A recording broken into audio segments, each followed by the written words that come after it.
Bonsoir à tous. Ce soir, un partage sur un sujet particulier qui peut être difficile même pour certains.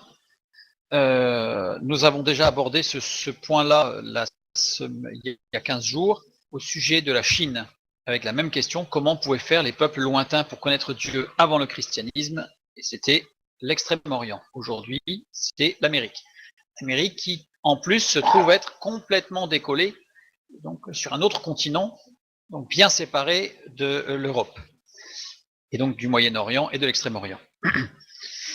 Donc Dieu s'est révélé à Moïse sur le mont Sinaï. Nous avons vu, et j'invite ceux qui voudraient suivre par cette vidéo sur YouTube, à prendre la vidéo sur les Chinois, parce qu'on va en parler. Ça va permettre de comprendre beaucoup plus vite et beaucoup mieux. Donc commençons. On va prendre un texte qu'on a pris la dernière fois. Romains chapitre 1, versets 18 à 21. La colère de Dieu se révèle du ciel contre toute impiété et toute injustice des hommes qui retiennent injustement la vérité captive, car ce qu'on peut connaître de Dieu est manifeste pour eux, Dieu le leur ayant fait connaître. En effet, les perfections invisibles de Dieu, sa puissance éternelle et sa divinité se voient comme à l'œil depuis la création du monde quand on les considère dans ses ouvrages. Ils sont donc inexcusables, puisque, ayant connu Dieu, ils ne l'ont point glorifié comme Dieu, et ne lui ont point rendu grâce, mais ils se sont égarés dans leurs pensées, et leur cœur sans intelligence a été plongé dans les ténèbres. C'est un texte qui parle de la manifestation de Dieu, et justement, Dieu s'est manifesté, phanéros. On a déjà vu la dernière fois, mais je le reprends pour bien expliquer les choses. Phanéros désignant être manifeste, révélé de façon claire et sans équivoque. Ça veut dire que c'est pas quelque chose de flou, c'est l'inverse, c'est quelque chose de net, c'est pas quelque chose qu'on pourrait supposer, imaginer, déduire après de longues réflexions et l'analyse. C'est quelque chose de clair, de manifeste. Toujours lié à une action concrète de Jésus, la parole faite chair. Jésus-Christ est la parole faite chair, et ce verbe est toujours employé dans le contexte d'une action concrète de Jésus, une action matérielle, quelque chose qui se voit. Il y a un mot qui n'est pas traduit. Dieu est manifeste pour eux, Dieu le leur ayant fait connaître. Gare. Gare signifie en effet. Donc, il faudrait traduire Dieu en effet le leur ayant fait connaître. Donc là, on a une insistance. En effet, Dieu l'a fait connaître. Dieu l'a manifesté, puisque il l'a fait connaître, c'est encore phanéros. Donc c'est concrètement. Dieu s'est manifesté concrètement aux hommes. Phanéros est employé 49 fois, 49 occurrences. 49, c'est ce qui doit ramener à une décision pour entrer dans le jubilé. On en a parlé la dernière fois, c'est-à-dire que 49, ça montre qu'il n'y a plus qu'un pas à faire pour rentrer dans le repos, et en particulier le repos de Dieu. Comme les 49 occurrences du verbe crucifié. On continue. Depuis la création du monde, quand on les considère dans ses ouvrages, quand c'est eis, eis qui signifie pour. Deux sens possibles de ce mot pour. Donc, pour qu'on les considère dans ses ouvrages. Et non pas quand. Pour, on a deux sens possibles. Une action future ou une action passée. Je ne sais pas si j'ai mis l'exemple. On dit un tel est recherché pour vol. Alors, il est recherché parce qu'il a volé ou parce qu'il va voler. Dans les deux cas, on dit pour vol. Voyez-vous ? Mot utilisé dans le Nouveau Testament pour désigner l'œuvre de Christ pour le pardon. Donc c'est une action passée. Jésus-Christ a œuvré pour le pardon. L'œuvre de Jésus-Christ n'est pas pour le pardon à la fin des temps, quand nous aurons. Le pardon, il est tout de suite. Quand on demande pardon à Jésus-Christ, nous sommes pardonnés de nos péchés, on rentre dans le repos de Dieu. Donc pour, eis, a toujours dans la parole de Dieu un sens d'une action passée, ce qui a été fait, ce qui a été réalisé. Ici, si on veut étudier le texte correctement, on a ici à faire attention, c'est que ces deux groupes de mots sont inversés. Donc on les remet dans l'ordre. Pour, dans ces ouvrages, on les considère. Alors, dans ces ouvrages, einaï, être à l'infinitif, présent. Donc c'est pas dans ces ouvrages, c'est le verbe être. Pour être. Donc Donc c'est pas dans ses ouvrages, c'est le verbe être, tout simplement. Et on les considère, les c'est autos, qui veut dire eux-mêmes, c'est un accusatif.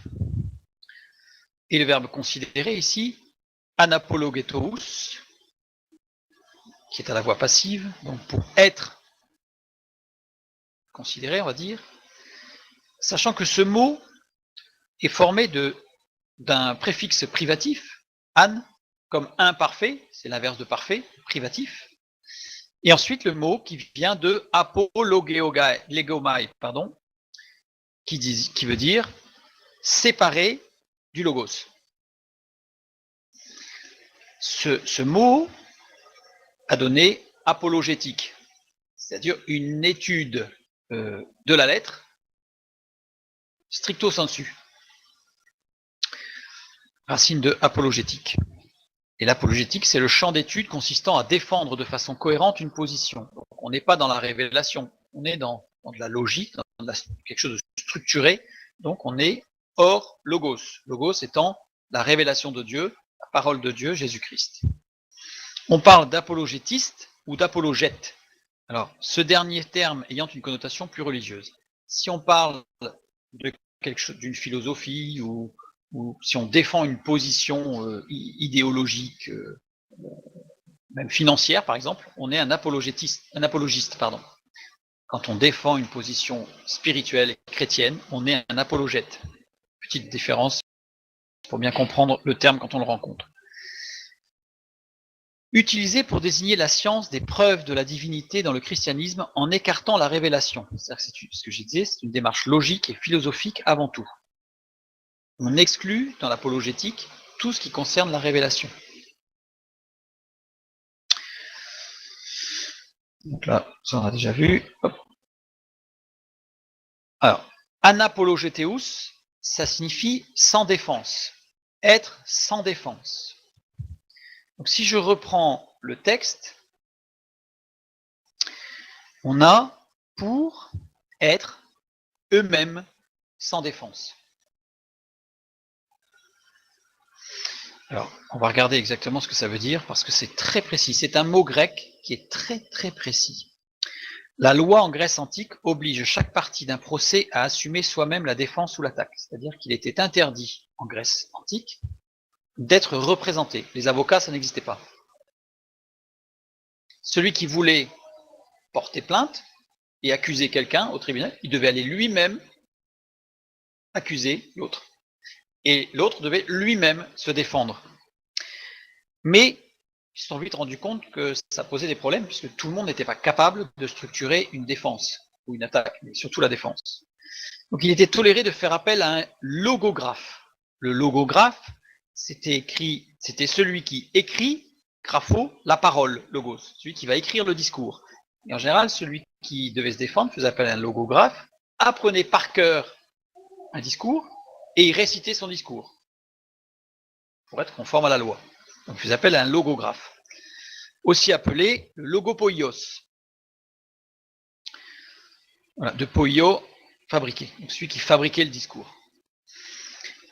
Le parakletos était celui qui plaidait, donc qui lisait la parole écrite. Je fais juste ce petit aparté, puisque le Saint-Esprit est appelé le parakletos, c'est-à-dire quand Jésus dit « je vous envoie le consolateur », littéralement c'est le parakletos, c'est-à-dire celui qui va plaider pour vous, celui qui va vous défendre, mais pas n'importe comment, en lisant la parole écrite. C'est-à-dire que, évidemment, le Saint-Esprit ne rajoute rien de nouveau à la parole de Dieu. Il est parakletos. Donc, il lit le discours. Il lit le logos. Et il n'y a que le logos que le parakletos peut employer pour la défense de ceux qui font appel au parakletos. C'est-à-dire que le Saint-Esprit ne révèle rien de nouveau. Il ne s'appuie que sur la parole de Dieu, et toute la parole de Dieu, sur l'œuvre de Christ, évidemment, logos, fait chair.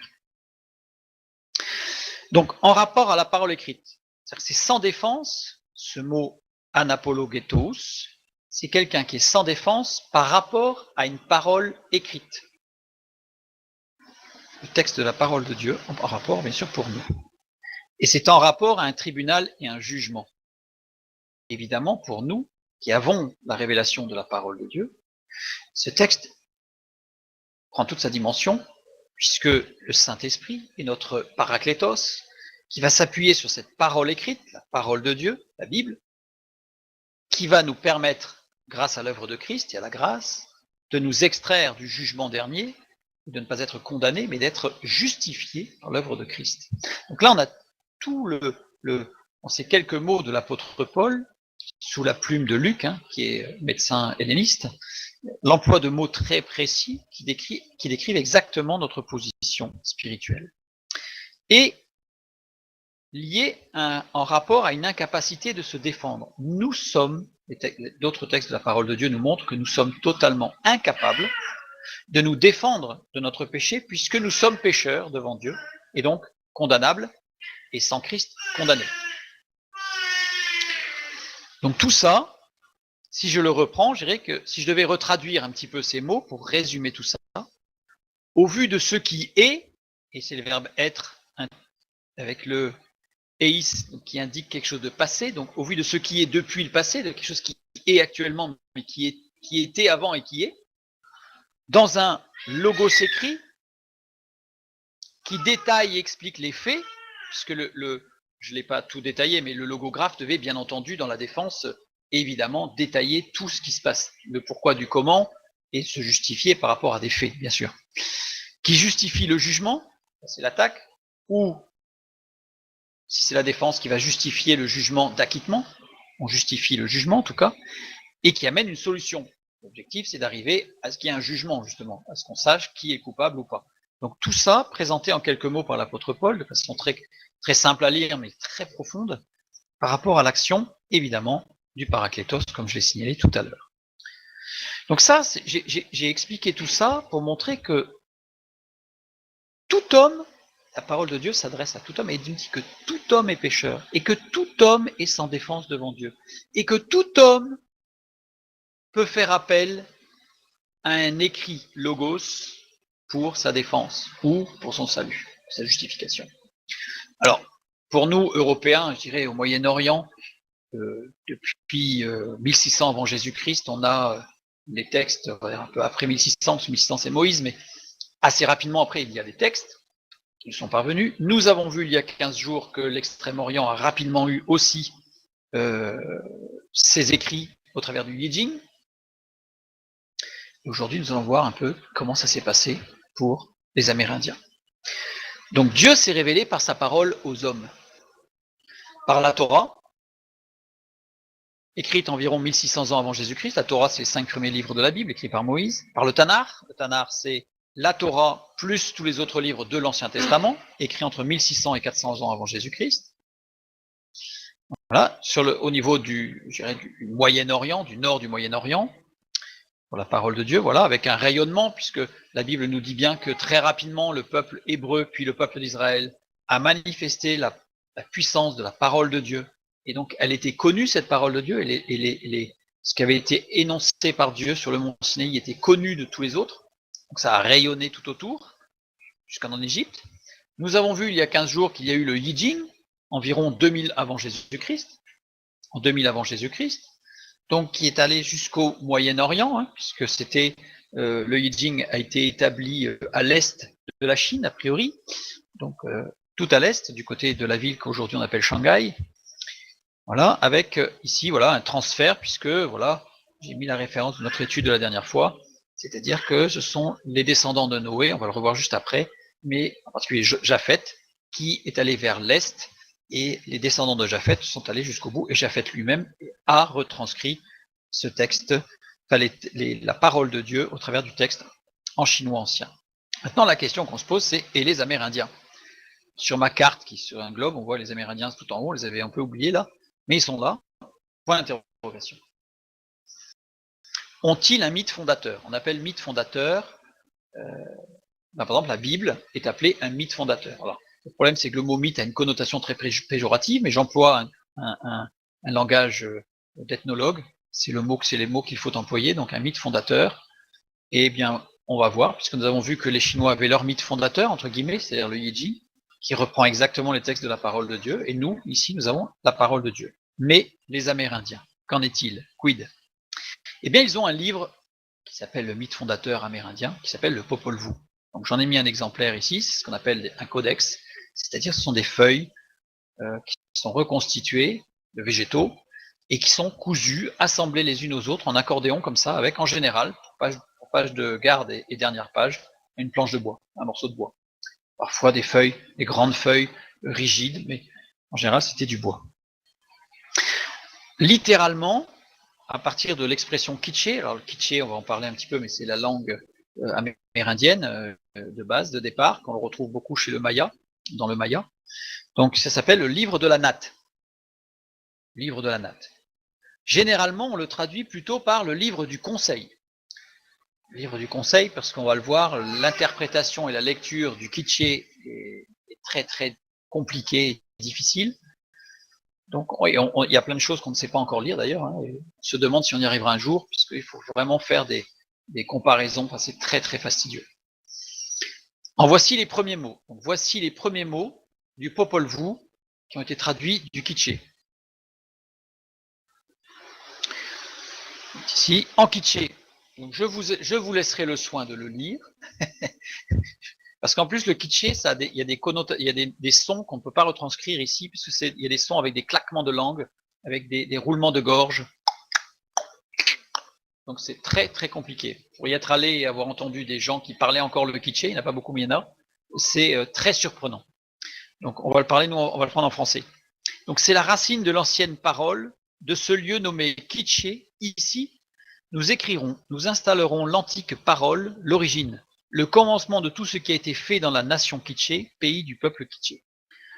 J'ai voulu mettre ces paroles parce que ce qui m'a intrigué dès la lecture, dès ma première lecture, c'est que tout de suite il est parlé de la parole. C'est la parole antique. La parole, c'est pas une parole, c'est la parole antique. Ce qui est à la source de tout, c'est la parole. Donc là, ça a attiré mon attention. Maintenant, on va parler de l'écriture du Popol Vuh, pour comprendre un petit peu tout ça. Donc le Popol Vuh s'écrivait sur des codex. Je vous ai montré tout à l'heure ce que ça donnait un codex. C'est un assemblage de feuilles reliées, style accordéon. Il n'en reste que 4 et 1 partiellement. Le codex, alors j'ai mis les mots, nous souvent on leur donne pas des noms latins, mais on leur donne les noms de villes, codex de Madrid, codex de Dresde, codex de Paris et le codex Porrua. Le codex Porrua, là je l'ai mis authenticité contestée, on n'est pas vraiment certain que ce soit un original et qu'il n'y a pas eu des modifications dedans. Ces codex ont reçu des noms des villes dans lesquelles ils sont désormais conservés. C'est-à-dire quand on parle du codex de Madrid, ça veut dire qu'en fait il est conservé dans un musée à Madrid, de Dresde à Dresde, donc, et à Paris pour le dernier. Et celui qui est partiel, c'est le codex de Grolier, à l'authenticité contestée aussi. Surtout que quand on voit comment il est partiel, c'est-à-dire qu'il a été brûlé, donc il manque des morceaux, c'est très compliqué. Et en référence au Grolier Club de New York, où il a été étudié pour la première fois. C'est ça qu'on appelle le codex de Grolier. Ils n'ont pas de New York. Alors ne me demandez pas pourquoi, je ne sais pas pourquoi lui, il n'a pas eu droit à New York. Lors de la conquête espagnole du Yucatan, le Yucatan c'est tout l'Amérique centrale, au XVIe siècle, il existait de nombreux livres semblables. Il y en avait énormément. Il y avait énormément de codex du Popol Vuh. Et la destruction de tous les livres présents au Yucatan fut ordonnée par l'évêque Diego de Landa en juillet 1562. Donc, on va voir pourquoi. À la fin, on va comprendre pourquoi ils ont donné l'ordre de tous les détruire. Voilà.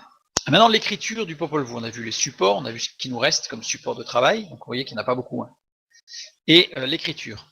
C'est une écriture logosyllabique, avec des glyphes. Alors, chaque glyphe peut être un titre. Donc, il y a des glyphes qui sont des titres.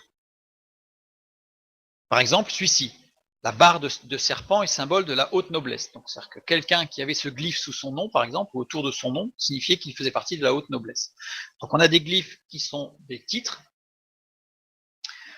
On a des glyphes qui sont des mots, appelés des logos. C'est pour ça qu'on dit logosyllabique d'ailleurs.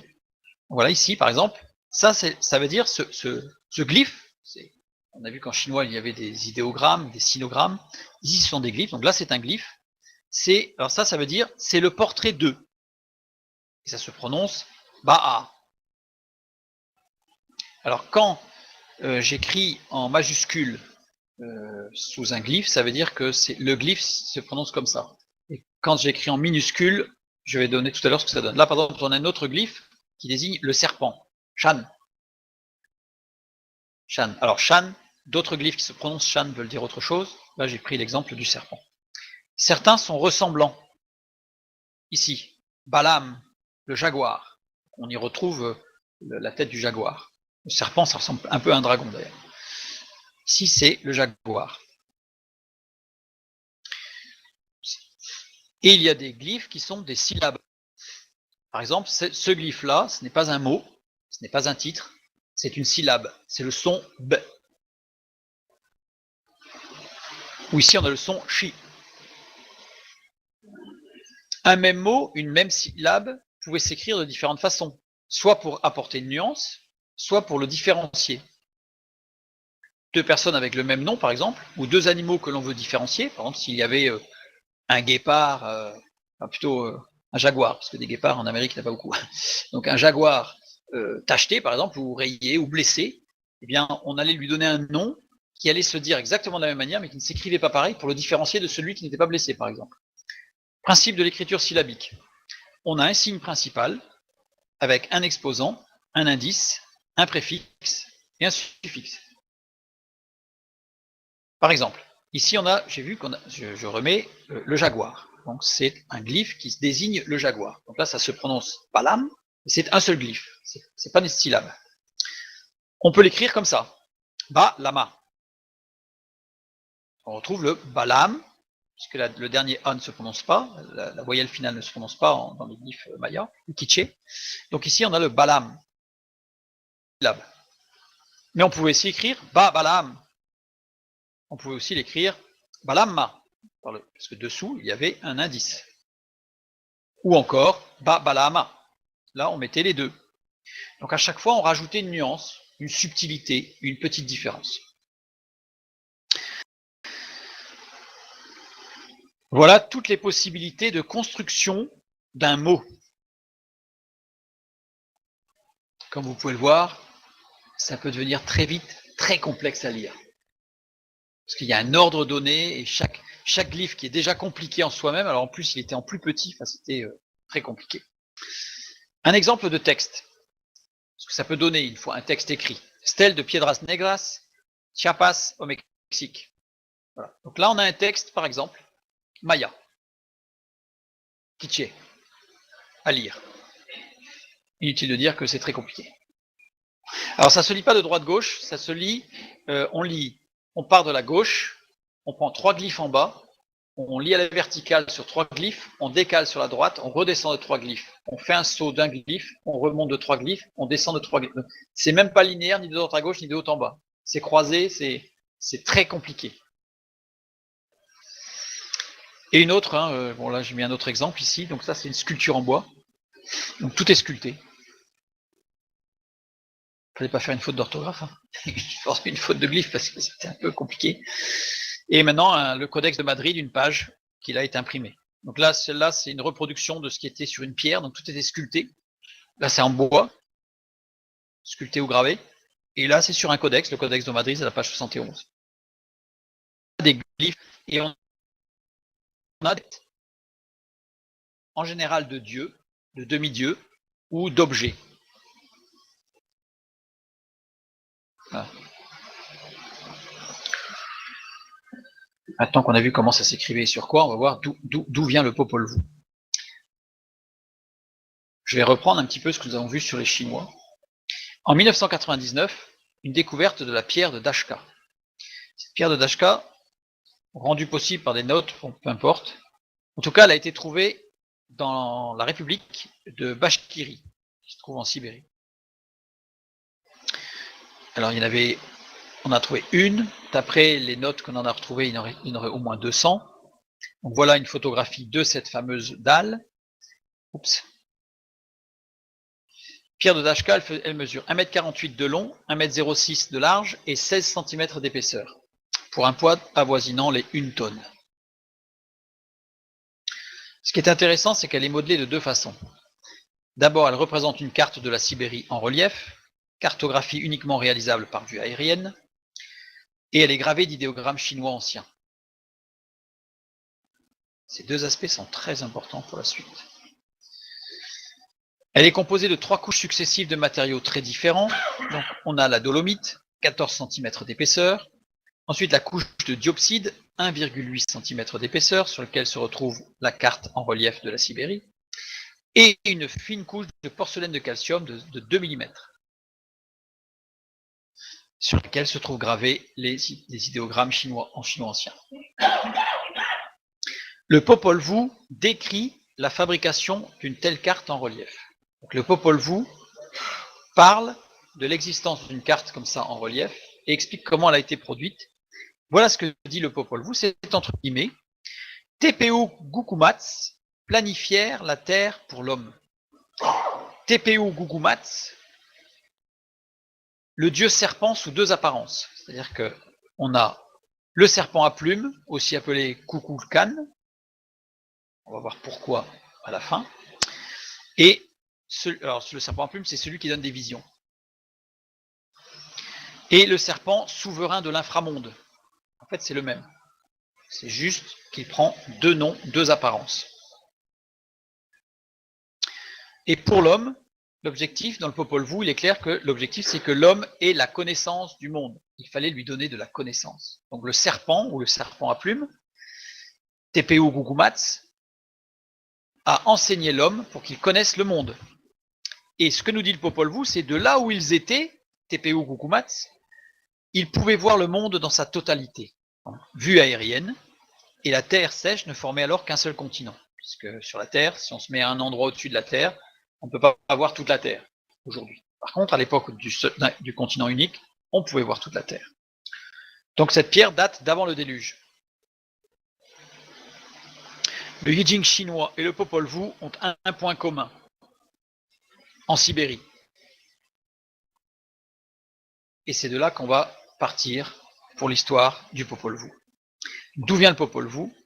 On a vu qu'il y avait un point commun avec le Yijing. Reprenons une carte. Le Yijing, nous avons vu qu'il s'est diffusé à partir de l'est de la Chine.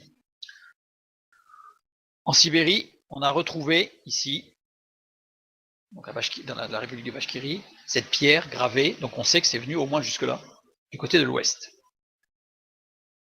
L'Arche de Noé, on sait qu'elle s'est posée par ici, peut-être un peu plus au nord, sur mon dessin, sur le mont Ararat. Ensuite, on a les 3 fils de Noé qui ont voyagé suite à Babel. C'est les textes bibliques qui nous le disent. Et en particulier Japhet. Les descendants de Japhet sont partis, un vers l'ouest, c'est-à-dire vers l'Europe occidentale, jusqu'en France, ce qu'on appelle aujourd'hui la France et l'Espagne, et vers l'est, jusque dans les pays de l'extrême est. Puis, ils ont migré vers le nord. Ça, on le sait non pas par la parole de Dieu, mais on le sait par la génétique. Donc là, je renvoie sur notre étude sur la géolinguistique, on sait avec les langues, et sur notre étude sur la génétique. Dieu avait adressé une parole à Japhet. On la trouve dans Genèse chapitre 9, verset 27. Que Dieu étende ses promesses, les possessions de Japhet, qu'il habite dans les tentes de Sem et que Canaan soit leur esclave. On ne va pas étudier la fin du verset. Mais en tout cas, cette parole de Dieu est particulière pour Japhet, c'est que Dieu étende les possessions de Japhet. Japhet est le descendant de Noé qui a eu le plus de descendance sur le plus d'étendue terrestre sur la planète Terre, puisqu'il est parti complètement à l'est, complètement à l'ouest, et il est remonté tout au nord, jusqu'à redescendre sur le continent américain. C'est-à-dire que les Américains, pas aujourd'hui puisqu'il y a le brassage, mais les Amérindiens, on va dire, sont tous descendants de Japhet. Que dit le Popol Vuh sur les ancêtres des Quichés? Les ancêtres sont arrivés par le nord, c'est ce que nous dit le Popol Vuh, ils sont arrivés par le nord. Ancêtre désigne aussi les envahisseurs en quiché, c'est-à-dire qu'en quiché, le même mot désigne le mot qui est traduit par ancêtre désigne aussi des envahisseurs, des gens qui sont venus du nord, qui ont envahi le pays. Quand on dit envahisseurs, dans la langue quiché, ça ne veut pas forcément dire des violents, hein. C'est-à-dire des gens qui sont venus et qui ont pris possession des terres. Les ancêtres de Quiché ont fondé les 3 lignées dirigeantes du royaume quiché. le Popol Vuh n'est pas une révélation divine, le Popol Vuh est une transmission ancestrale. C'est-à-dire que le Popol Vuh, contrairement à la Bible, et contrairement, comme on l'a vu au I Ching, où il y avait une suite, mais que c'est Dieu qui a révélé la manière de l'écrire, etc., on a vu que c'était très très précis dans l'écriture, etc., le Popol Vuh n'est pas issu d'une révélation, il est issu d'une transmission, et il est venu du I Ching. On va en avoir la confirmation un petit peu plus loin. Donc lui, il est arrivé du I Ching chinois. Ça veut dire que le texte, j'insiste bien, c'est un texte écrit, mais qui n'est pas révélé. D'où certaines déformations. On va en parler précisément. Le Popol Vuh nous dit qu'il y a 3 lignées dirigeantes. On sait aujourd'hui qu'il y a 3 civilisations précolombiennes historiques qu'on appelle la civilisation Olmec, en Amérique du Nord, la civilisation de Caral, en Amérique du Sud, et la civilisation de Kotosh, en Amérique du Sud aussi. Là, j'ai mis les références pour ceux qui voudront aller vérifier tout ça. Le Popol Vuh, un récit fondateur de transmission, c'est ce que nous venons de voir, qui vient du I Ching. Mais il existe un autre livre. Il n'y a pas que le Popol Vuh. Le Popol Vuh est un mythe fondateur. Le Popol Vuh est fondamental puisqu'il explique l'origine. Il y a un autre livre qui s'appelle le livre des révélations, un livre de prophétie, de révélation divine, spirituelle, qui s'appelle le Shilam Balam. Voilà une page du Shilam Balam. Copie du livre du Shilam Balam d'Ixil, exposé au Musée national d'anthropologie de Mexico. Shilam, ça veut dire prophète. Sachant que c'est Shilam, et là c'est Shilan, parce que le M, lorsqu'il n'y a pas de nom qui le suit, se transforme en N. Voilà. Dans la lettre B en particulier. Balam, tout à l'heure. Le glyphe du jaguar, on l'a vu, c'était Balam. Donc Balam, c'est le jaguar. Sachant que le Shilam Balam, d'après les linguistes et les ethnologues qui ont étudié ces documents, disent qu'il désignerait un individu, un prêtre ou un prophète. A priori, un grand prêtre, un grand prophète. Il existe plusieurs Shilam Balam, plusieurs livres Shilam Balam, nommés d'après la ville où ils ont été rédigés. Cette fois-ci, c'est pas là où ils sont stockés, c'est là où ils ont été rédigés. Donc, ils sont des copies postérieures à la conquête espagnole. Puisque tout a été détruit pendant les autodafés ordonnés par, on a vu tout à l'heure, par l'Église catholique. D'où les textes écrits en yucatec, mais en caractère latin. C'est-à-dire qu'en fait, on a des textes, ben là, vous le voyez à l'écran, c'est pour ça que j'ai pris celui-là. On voit que dans des glyphes, là, on est dans un dessin, puisque cette page nous parle de médecine et parfois de chirurgie même. Et donc ici, c'est écrit en latin, enfin en caractère latin, donc on appelle ça le yucatec, c'est le quiché en caractère latin. Alors, ça traite, ces livres de Shilam Balam traitent d'informations supplémentaires au Popol Vuh. Il parle de calendrier maya, on ne parle pas le Popol Vuh, ou très très peu. Les chroniques historiques, la création et les fondements du monde. Alors là, pour la création et les fondements du monde, le Popol Vuh en parle. Mais le Shilam Balam rectifie certains faits. C'est-à-dire que le Shilam Balam s'oppose à ce qui est écrit dans le Popol Vuh sur certains points. On va le voir après. Confirmant des éléments du Popol Vuh, donc là il y a d'autres qui sont exactement les mêmes, donc il n'y a pas de problème, et ajoutant certains éléments au Popol Vuh. Donc il y a des éléments que le Popol Vuh dont le Popol Vuh ne parle pas, et le Shilam Balam en parle. Et il parle aussi de remèdes médicinaux, il parle des prophéties, c'est le livre des révélations, donc il parle de prophéties, dont ne parle pas le Popol Vuh. Donc ici, on va maintenant refaire un petit peu tout le fondement, l'origine du monde, écrit dans le Popol Vuh et dans le Shilam Balam. Donc tout ce qui sera surligné d'une couleur marron clair viendra du Popol Vuh, pour alléger un petit peu la lecture, et tout ce qui sera en jaune viendra du Shilam Balam. Et vous allez voir qu'il va y avoir des oppositions et des compléments. Lorsque tout était en suspens, calme et silencieux, donc là on est au tout début, tout était immobile, muet et le ciel vide à l'infini. Il n'y avait rien. Popol Vuh. Il n'y avait pas encore d'hommes, ni d'animaux, d'oiseaux, ni de poissons, pas de crabes, pas d'arbres, ni de pierres, pas de grottes, ni de ravins, pas d'herbes, pas de bois. On a vraiment l'état primordial, avant. Seul le créateur, le formateur, TPO Gugumatz, qui sont père et mère de toutes choses, était dans l'eau entouré de lueurs. Le texte nous dit qu'en fait, au départ, il n'y avait rien, et ensuite, il y a eu l'eau. Ceux qui connaissent la Genèse, je vous renvoie, vous allez voir, c'est une ressemblance troublante. Entouré de lumière.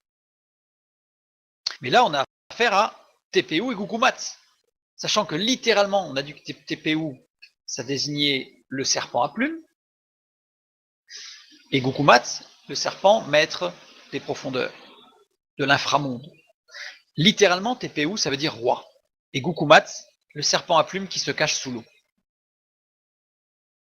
Littéralement. Donc, ce texte est en train de nous dire que le formateur du monde, c'est le grand roi serpent à plumes qui se cache sous l'eau. Là, on a une différence avec la Bible, puisque la Bible nous dit que Dieu, d'abord, c'est pas le serpent, et en plus, il planait au-dessus de l'eau. Là, il est parlé du serpent qui est sous l'eau. Mais attention, le Shilambalam, voilà ce qu'il dit. Il dit que Unabku est le Dieu unique et créateur de l'univers. Unabku, Un, c'est-à-dire un unique, Ab, c'est-à-dire état d'être, celui qui est et qui fait être, et Ku, Dieu. On a une transcription, je dirais, presque parfaite du tétragramme Yod E Vav E, qui signifie être et faire être, celui qui est l'état d'être, Dieu. Et Unabku, le Shilambalam nous dit que le Dieu créateur de l'univers, il n'y en a que un, il est unique, et c'est Unabku.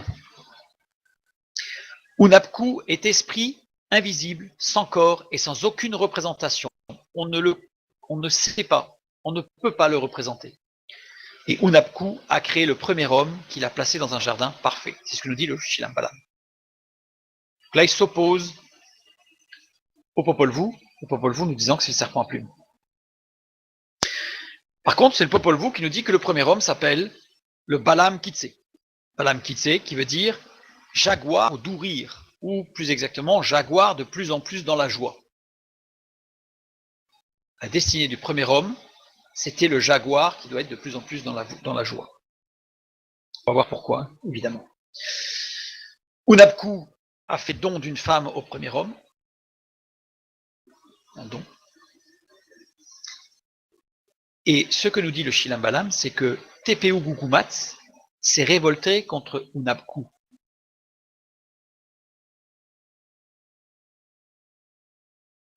Et TPU Gugumatz a amené le couple à manger de l'arbre poison. La description de l'arbre poison, c'est le mancelinier. Je vous renvoie vers notre étude sur qu'est-ce qui s'est passé dans la chute pour comprendre. On en avait parlé de cet arbre en exemple, on n'avait pas dit que c'était cet arbre-là, mais on avait parlé en exemple. Et donc, le Shilambalam, le livre des révélations, nous dit que c'est TPU Gugumatz qui a amené le couple à manger de l'arbre poison. Le Popol Vuh nous dit qu'il y a eu 3 hommes premiers. Il y a eu 3 fois un premier homme. Il y a eu le Balam Kitse, créé avec de la terre, du sol. C'est le tout premier, celui-là. C'est le premier. Le premier des premiers. Il a été créé à partir du sol, de la terre, de la poussière. Mais il a perdu l'intelligence. Sa descendance fut ensevelie par l'eau. Le déluge. Et là vient le deuxième homme. Le deuxième premier. C'est-à-dire que tout est reparti d'un deuxième, d'un homme unique. C'est pour ça qu'il l'appelle le deuxième premier de l'humanité. Qui a survécu grâce à une construction de bois. C'est un Popol Vuh. Cette construction de bois, évidemment, c'est l'arche de Noé, avec le récit de Noé. Ce sont ses descendants qui commencèrent à peupler toute la terre. Ces descendants, le problème, c'est que sans intelligence, ils marchèrent au hasard et ne se rappelaient plus de leur créateur. Ils furent détruits, en majeure partie, pas tous, mais ils furent pratiquement tous détruits, par une pluie noire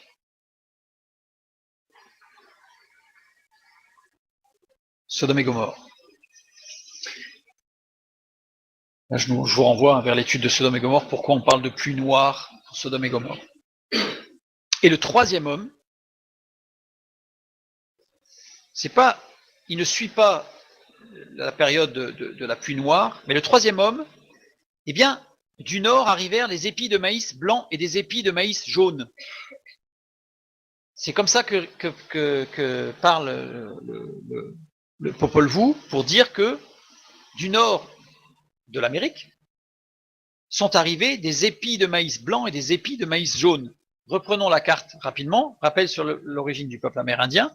On a vu qu'il y avait l'arche de Noé, qu'il y avait Sem, Cham et Japhet, et que ici, une migration et que c'est la conjonction des deux migrations extrême est, extrême orient et européenne qui ont amené les premiers hommes sur le continent américain.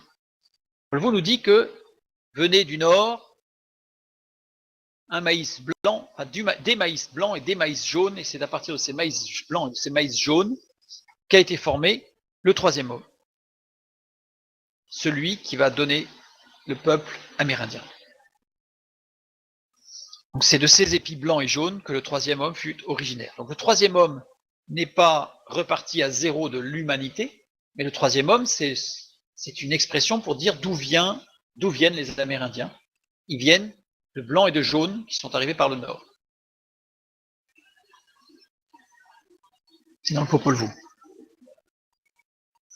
J'ai remis en bas pour se rappeler que ce qui est en jaune, c'est le Shilambalam, ce qui est en marron clair, c'est le Popol Vuh.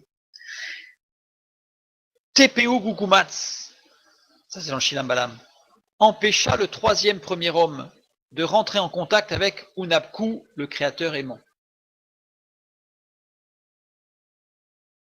Là, on a une représentation d'une page du Codex de Dred qui montre le serpent en haut de la page. L'humanité de remonter où se trouve Hunabku. Le serpent coupe toute communication, a coupé toute communication avec le Dieu créateur aimant. Ça, c'est dans le Shilambalam. Et TPU Gukumats se substitua à Hunabku. Il devint le Dieu des hommes. Et c'est à partir de là que vont intervenir les sacrifices humains et toutes les horreurs que l'on peut connaître, puisque à partir de là, le Popol Vuh nous dit que, eh bien, TPU Gukumats a créé tout un panthéon, c'est-à-dire toutes sortes de dieux. Alors il a commencé par le dieu du suicide, le dieu de la mort violente, le dieu de la mort, le dieu de la déesse de la pendaison. Oui. Donc vous imaginez ce qu'il a créé. Bon, après, il y a tous les autres dieux sur l'agriculture, etc. Mais le panthéon issu du grand dieu, à partir de ce moment où il a remplacé Hunabku, ce serpent à plumes, là, eh bien, c'est un panthéon d'atrocité. Donc il a modifié la transmission des textes des hommes du Nord, le Yijing, d'où le texte du Popol Vuh. Seul le créateur et le formateur, TPU Gukumats, qui sont père et mère de toutes choses, étaient dans l'eau entourée de lueurs. Et on a par contre le Shilambalam qui nous dit que Hunabku est le dieu unique et créateur de l'univers. Donc en réalité, le Popol Vuh, ce qu'il disait au départ, c'est que seul le créateur, le formateur, Hunabku, qui sont père et mère, c'est là que ça devient intéressant, parce qu'en fait, on va voir dans d'autres passages que Hunabku est un pluriel alors qu'il est un. Donc Hunabku, qui sont père et mère de toutes choses, étaient dans l'eau entourée de lueurs. Une fois qu'on a eu l'explication, c'est pour ça que c'est important dans la lecture du mythe fondateur maya. Très souvent, on a des gens qui ont lu le Popol Vuh et qui, à partir du Popol Vuh, en fait, décrivent toute une mythologie, enfin, une construction du mythe fondateur qui fait au centre de toute la création le serpent à plumes. Alors que, et d'autres personnes se sont arrêtées à la lecture du Shilambalam, le livre des révélations. Il faut les deux pour réussir à comprendre le stratagème du serpent à plumes donc Tepehu Kukumat, qui a usurpé le titre de Hunabku, le dieu créateur. Le serpent a rapidement pris le nom de Quetzalcoatl, et on va voir pourquoi. Quetzalcoatl, ça veut dire littéralement Quetzal serpent. Quetzal étant un oiseau, c'est un espèce d'oiseau d'Amérique latine, ce n'est pas un, c'est une espèce, donc là j'ai mis un des oiseaux, qui est très beau, parce qu'ils ont toujours par contre des longues plumes vertes, donc c'est pour ça qu'on appelle le serpent à plumes. C'est assez surprenant comme nom, serpent à plumes. Certains pensent que peut-être il s'agirait d'un dinosaure. Absolument pas, on va voir tout à l'heure. On va voir qu'en fait, il s'agit d'une usurpation de nom, bien entendu. C'est ce que sait faire de mieux Satan, le serpent ancien. Donc Quetzal serpent, d'où la traduction de serpent à plumes. Littéralement, ça ne veut pas dire serpent à plumes, mais ça veut dire Quetzal serpent, oiseau serpent. D'où la traduction de serpent à plumes. Il est parfois représenté sous une forme anthropomorphe, c'est-à-dire forme humaine. Voilà, j'ai mis une représentation, mais sachant qu'il a toujours un serpent au-dessus de la tête, comme si le serpent lui sortait de la tête, en fait. En fait, c'est le serpent qui commande. Mais Hunabku, dans le Shilambalam, il a un fils unique. Ce dieu créateur, il a un fils unique dans le Shilambalam, qui s'appelle Itzamna. Alors là, je l'ai mis en jaune et marron clair, parce qu'on le retrouve aussi dans le Popol Vuh, le Itzamna, mais pas forcément comme étant fils unique de Hunabku, puisque Hunabku, il a disparu dans le Popol Vuh. Donc, mais comme un dieu. Et si on lit que le Popol Vuh, on va voir que les attributs de Itzapna ne sont pas du tout les mêmes que ceux qu'il a dans le Shilambalam. Ceux qu'il a dans le Popol Vuh sont tous des attributs négatifs, de vengeance, de violence. Dans le Shilambalam, c'est tout l'inverse. Sachant que le Shilambalam nous dit que Hunabku n'a pas de femme. Il a eu un fils unique, mais il n'a pas de femme. Itzapna est représenté par la sagesse. Donc là, j'ai une représentation de Itzapna, ou une autre de Itzamna. Alors, ce qui est très intéressant, c'est qu'en fonction des codex et en fonction des périodes et des lieux, eh bien, on se rend compte que Itzamna, en fait, il a la particularité d'être vieux et jeune en même temps. Ça veut dire qu'il a la particularité d'être éternel. Il n'a pas d'âge. Il est jeune et il est vieux. Il est la sagesse de Dieu, de Hunabku.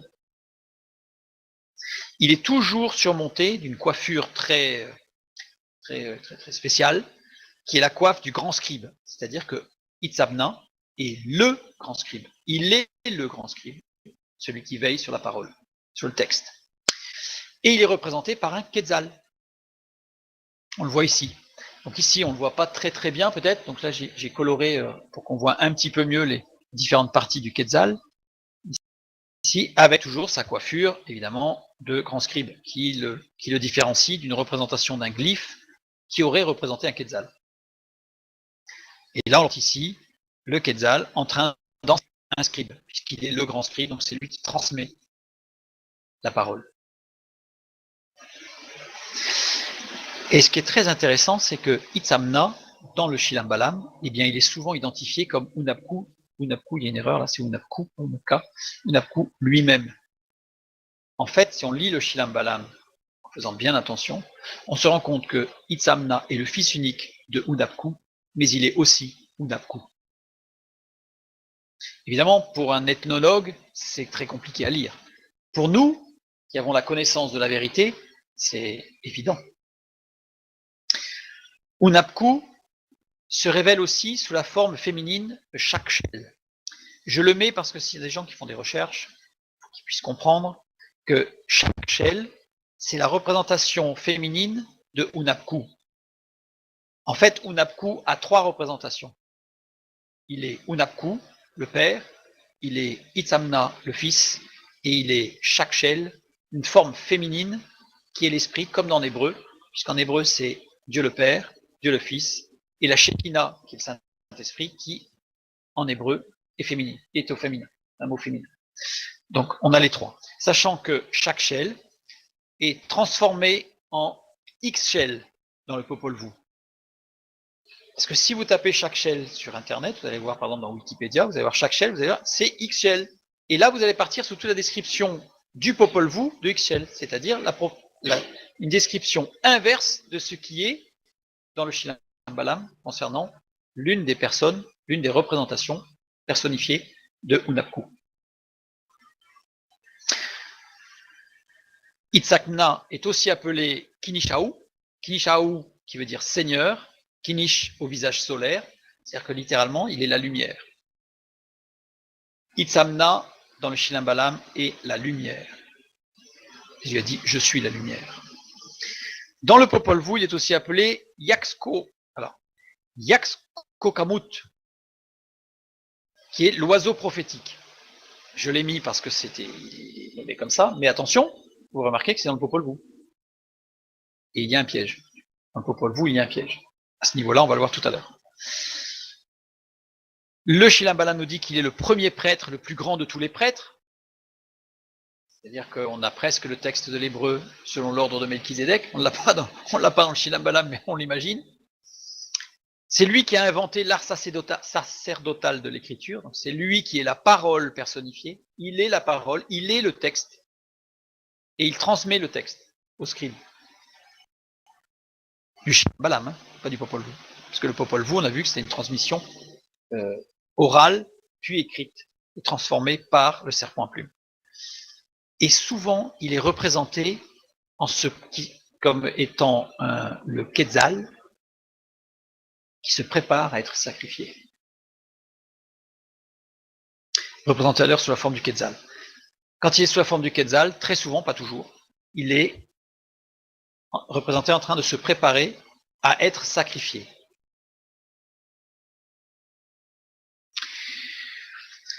Il est aussi représenté par le grand félin d'Amérique du Nord.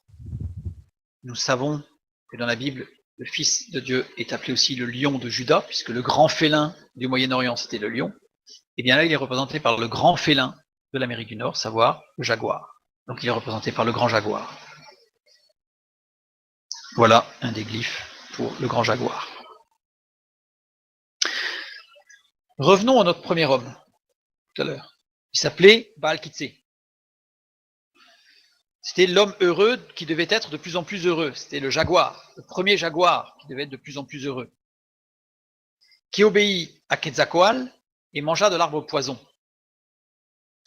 Maintenant, le fils de Dieu, Dieu qui était Hunabku, il s'appelle Shilam Balam.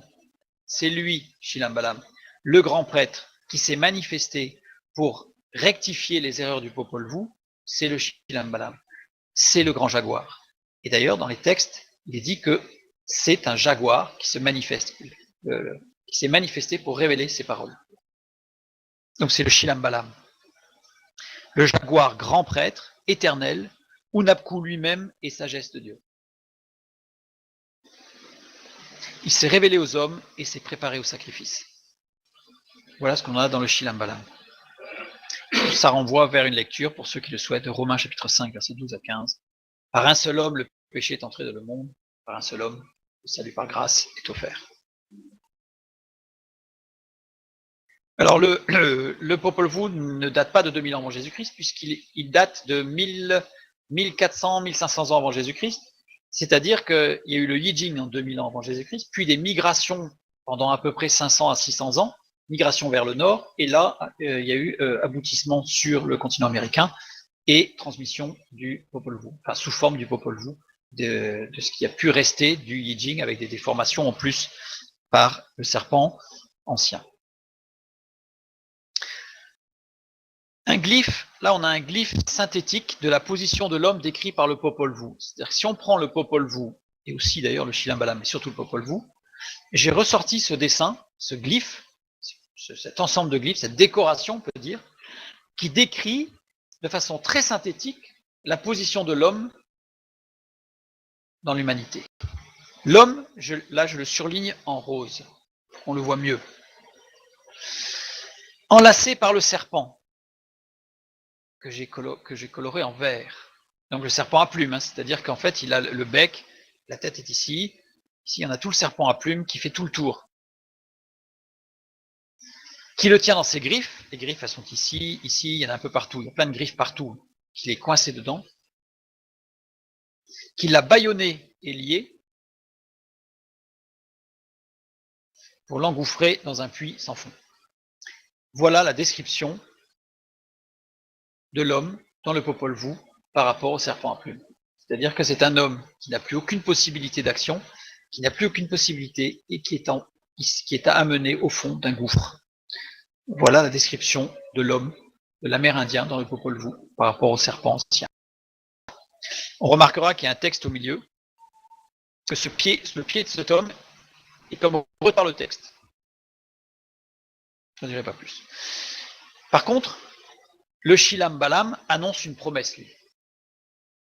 Shilam Balam, donc le Popol Vuh est noir. Hein. Le Popol Vuh, c'est aucun moyen de s'en sortir. Hein.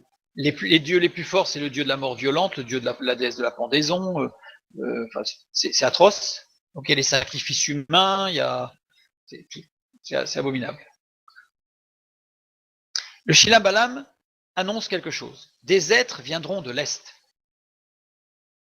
Ils viendront sur des villes flottantes. Ils auront la peau claire. Certains auront des yeux clairs, ce qui est surprenant pour des Amérindiens. Ils auront des cheveux en haut et en bas de la tête.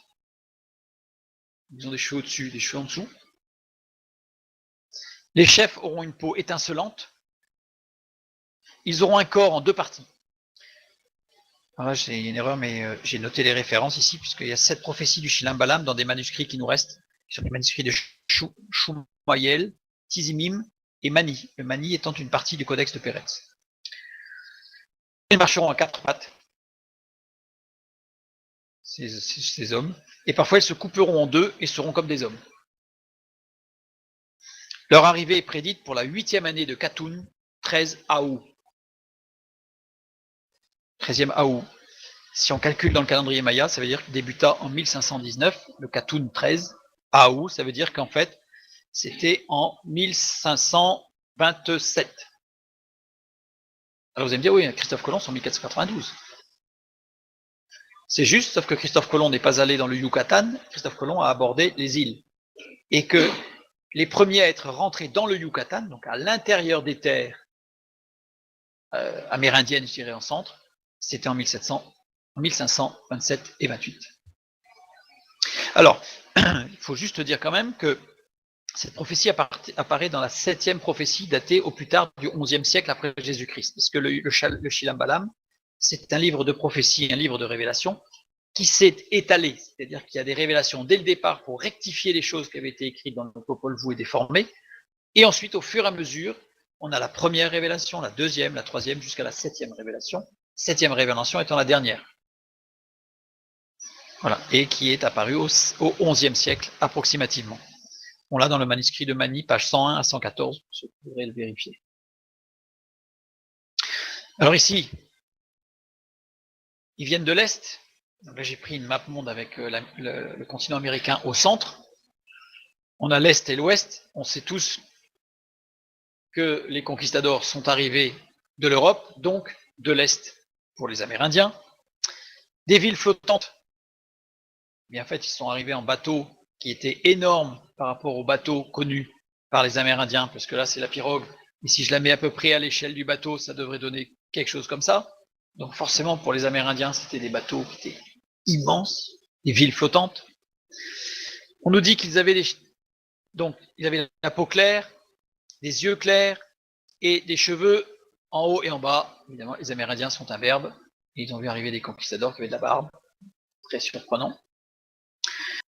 Ensuite, ils avaient une peau étincelante, puisqu'ils avaient ils étaient recouverts de cuirasses en acier, en fer, et donc étaient brillantes, donc, alors que les Amérindiens étaient tous vêtus d'une petite peau animale, ils n'avaient rien, ils étaient torse nu, etc. Donc c'est très surprenant.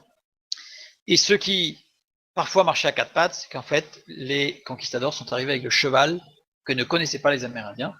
Donc forcément, ils ont vu les conquistadors qui étaient montés à cheval, et qui, de temps en temps, étaient capables de se couper en deux pour marcher comme des hommes.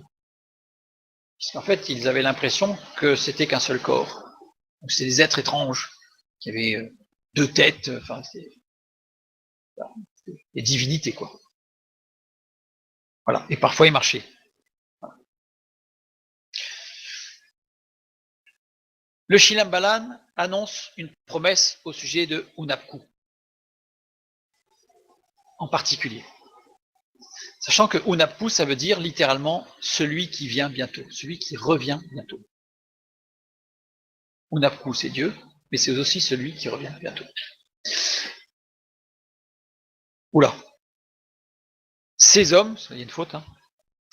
J'ai prévu d'écrire autre chose et après j'ai changé. Ces hommes d'un autre monde apporteront une bonne nouvelle. C'est ce que dit le Shilam Balam. Ces hommes d'un autre monde vont apporter une bonne nouvelle. Le retour de Kukulkan avec une nouvelle relation avec le Dieu créateur Unapku. Ah, on a un nouveau nom là. Kukulkan. Kukulkan, c'est le Dieu de la résurrection et de la vie après la mort. Le retour du Dieu de la résurrection, c'est en fait du retour de la mort. C'est celui qui est mort. Et on va rejoindre le Quetzal qui se préparait au sacrifice et qui revient.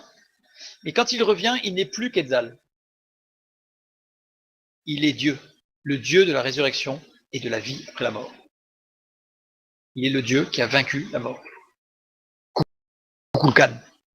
Il est représenté par le jaguar, Balam, et ou un Quetzal, pour faire le lien avec le Quetzal. Mais c'est Kukulkan. Alors on a un site très connu. C'est le site ou la cité de Chichen Itza, où il y a une pyramide qui est la pyramide de Kukulkan. C'est une très très grande pyramide, colossale.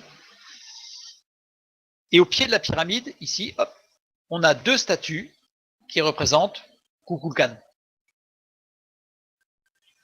Kukulkan, une sorte de tête de jaguar en fait. Et dans le Popol Vuh, eh bien, le Quetzalcoatl se fait appeler Kukulkan. Le Shilam Balam dit que Kukulkan n'est pas Quetzalcoatl. Jusqu'au bout, le serpent a essayé d'usurper les titres du Fils de Dieu. Or, on sait dans la parole de Dieu que le serpent ancien, certains disent il a voulu se faire l'égal de Dieu. Satan n'est pas si stupide que ça.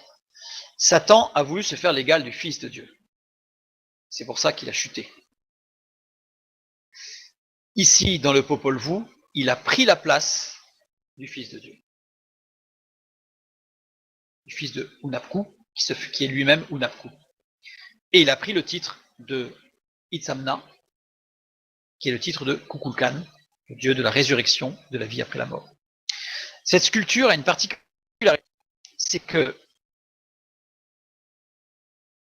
les deux là projette lors des équinoxes une ombre représentant l'arrivée de Kukulkan, et elle est appelée l'ascension et la descente de Kukulkan. À chaque équinoxe, il y a une ombre qui donne comme l'impression que c'est comme si Kukulkan montait au ciel et redescendait sur terre. L'image de Jésus-Christ, notre Sauveur. Et le Shilam Balam, donc une fois qu'il a décrit un petit peu le retour de Kukulkan avec une nouvelle relation avec le Dieu créateur Unapku, eh bien il nous dit que, et là c'est très surprenant puisqu'on est dans une culture amérindienne où les vêtements n'existent pas, et pourtant il est dit que ces enfants revêtiront une robe blanche. Ça c'est dans la 7e prophétie. 7e prophétie, 11e siècle.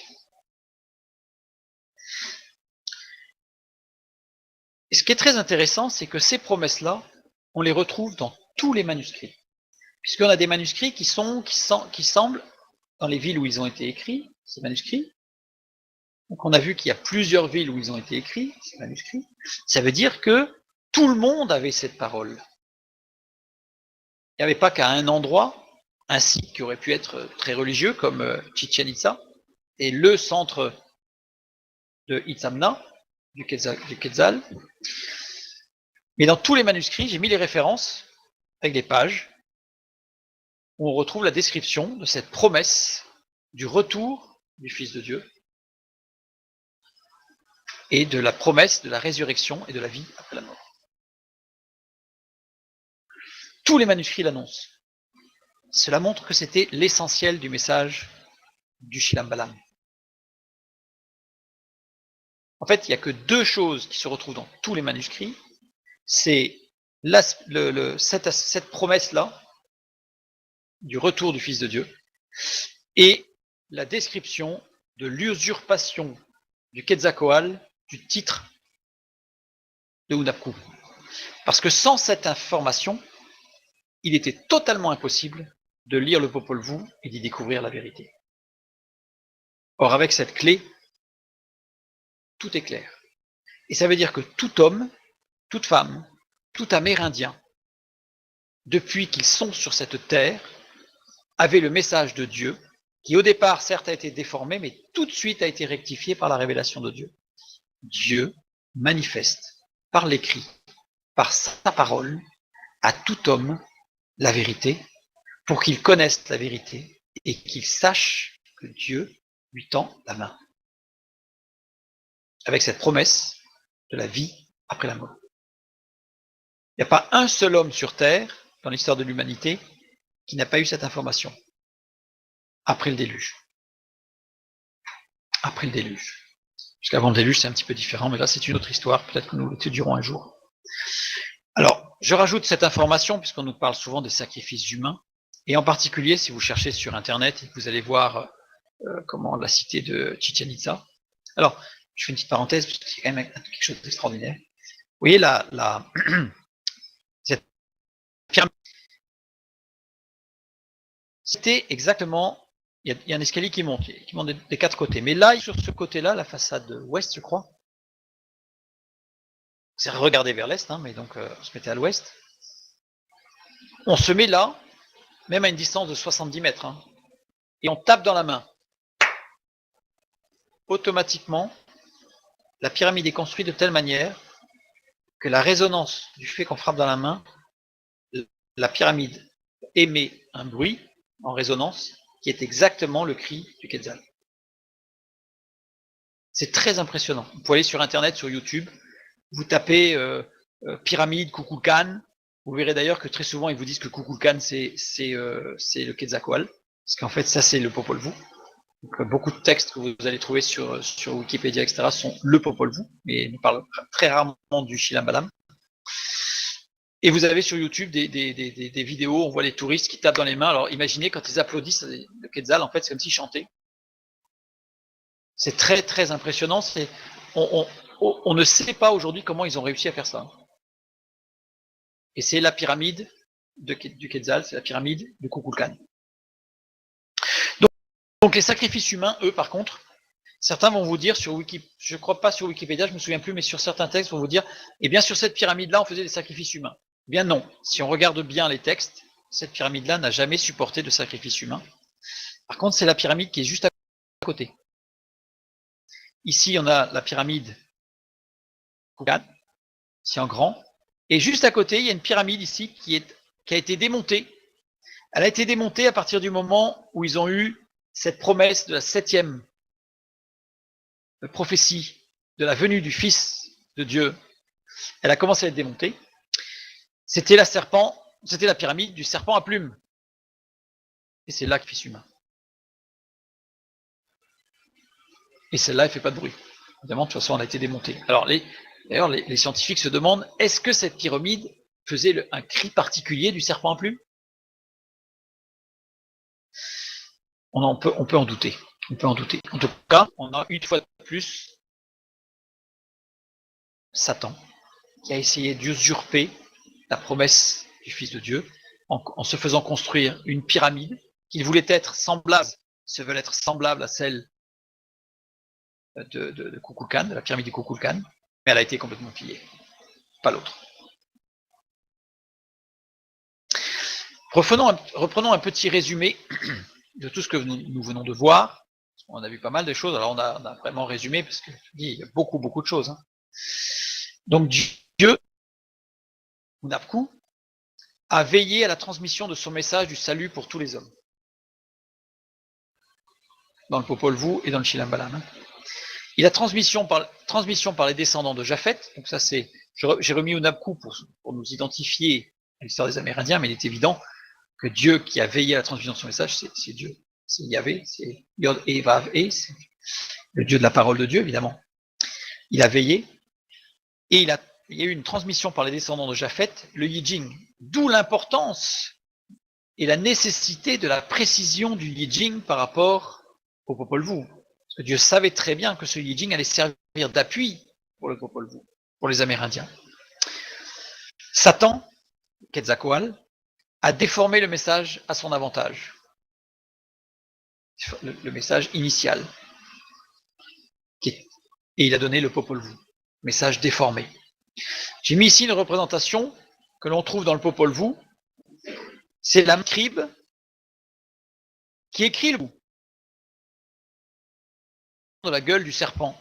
Et c'est à Tikal, au Guatemala. Non seulement dans un codex, mais aussi sur des pierres gravées. Ça veut dire que le Popol Vuh, en fait, dans le Popol Vuh, explicite clairement que l'inspiration des scribes qui ont écrit le Popol Vuh, donc qui ont mis par écrit une transmission orale issue du Yijing, sont inspirés par le serpent. Mais Dieu qui veille, il s'est révélé par son fils unique Itzamna, le Balaam, le jaguar, à tous les hommes, et ce sont, j'ai mis entre guillemets, les Shilam Balaam, parce qu'on trouve des Shilam Balaam un peu partout, de telle sorte à ce que tout homme puisse avoir les clés de lecture du menteur, père du mensonge, Quetzalcoatl, Satan. Les conquistadors ont voulu détruire les textes. Pourquoi? On a vu qu'il y a eu l'auto-da-fé, ils ont brûlé le maximum de ce qu'ils ont pu, il y en a eu quelques-uns de sauvés, et heureusement, on a quelques personnes qui ont retranscrit en yucatec, avec les alphabets latins, la majeure partie des codex du Popol Vuh et du Shilam Balam. Ils étaient plus attirés par l'or et par les femmes que par le message de Dieu, ces hommes-là. Et donc forcément, s'ils laissaient le Popol Vuh et le Shilam Balam ensemble, le risque c'était que les hommes se rendent compte qu'il existait vraiment un Dieu, etc., et qu'ils reviennent à la parole de Dieu, auquel cas ils n'auraient plus pu faire du merchandising d'esclaves. Bref, tout leur business plan s'effondrait, comme on pourrait dire en langage moderne. Et donc il a fallu absolument détruire, et c'est pour ça que l'Église catholique a dit que ces femmes et ces hommes, en réalité, n'étaient pas des hommes, puisqu'ils n'avaient pas d'âme. Ce qui a été dit, et c'est ce qui a justifié l'auto-da-fé. Mais Dieu veille. Dieu veille, parce que Dieu a mis à cœur de certains de sauvegarder ce message, et donc il y a eu un travail énorme dans l'ombre, en secret, pour recopier ces textes en yucatec. C'est-à-dire qu'il y a des ecclésiastiques qui se sont acharnés à essayer d'apprendre le quiché avec des traducteurs pour transcrire, parce qu'il ne fallait surtout pas perdre ça. Et aujourd'hui, il nous reste 4 exemplaires, 3 sûrs, 1, on n'est pas sûr de son origine, s'il est vraiment véritable ou pas, et un partiellement, et là non plus on n'est pas trop sûr. Mais en tout cas, si on recoupe le tout, plus le Shilam Balam en yucatec, eh bien on a toutes les informations, en tout cas nécessaires et suffisantes, pour avoir l'assurance que Dieu s'est toujours manifesté à tous les hommes. Je vous ai mis un tout petit bonus, et vous allez voir que c'est important. Alors on ne va pas l'étudier à fond, parce que là il y aurait moyen aussi, mais c'est que Hunabku n'a pas de représentation glyphique, c'est-à-dire qu'il n'a pas de glyphe qui pourrait le représenter, ni de personnage, puisqu'il est invisible, il est esprit, il est parfait, il est Dieu. Mais dans le Popol Vuh, il a un symbole qui le représente.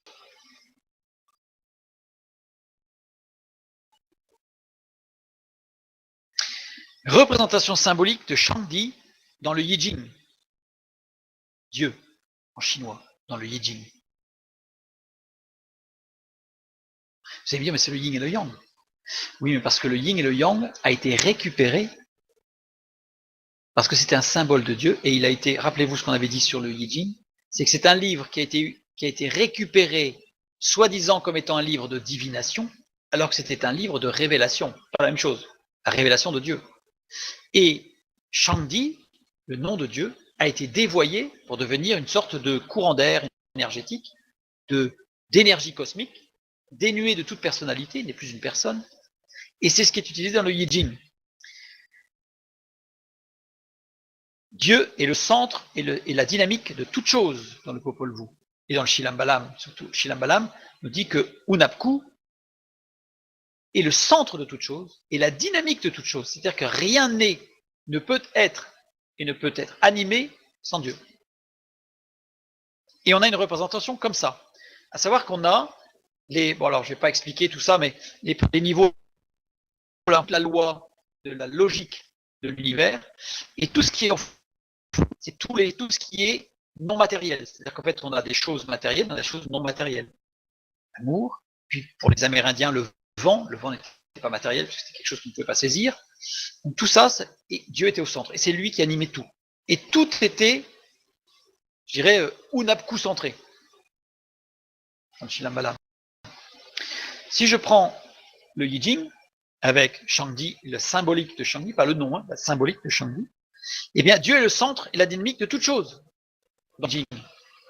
Et voilà comment il est représenté. J'ai voulu mettre ça en bonus pour montrer vraiment l'origine identique, c'est-à-dire que le Popol Vuh vient du Yijing, le Yijing étant une révélation de Dieu, comme nous l'avons vu la dernière fois. Interprétation classique, moderne, de ces deux symboles symboliquement centrés sur ce symbole de Unapku et de Shangdi, qui est devenu le yin et le yang. Proposition d'une carte du monde, entre guillemets, qui tente de rendre compte à la fois de la nature et de ses changements, ainsi que des humains et de leurs relations changeantes elles aussi. C'est-à-dire que nous dit que tout est changeant, mais que le yin à l'extrême devient yang et le yang à l'extrême devient yin. Une sorte de tourbillon duquel tout sort. Interprétation réelle de ces deux symboles, on va la trouver dans Colossiens 1, 16 et 17. Car en lui ont été créées toutes les choses qui sont dans les cieux et sur la terre, les visibles et les invisibles, trône, dignité, domination, autorité. Tout a été créé par lui et pour lui.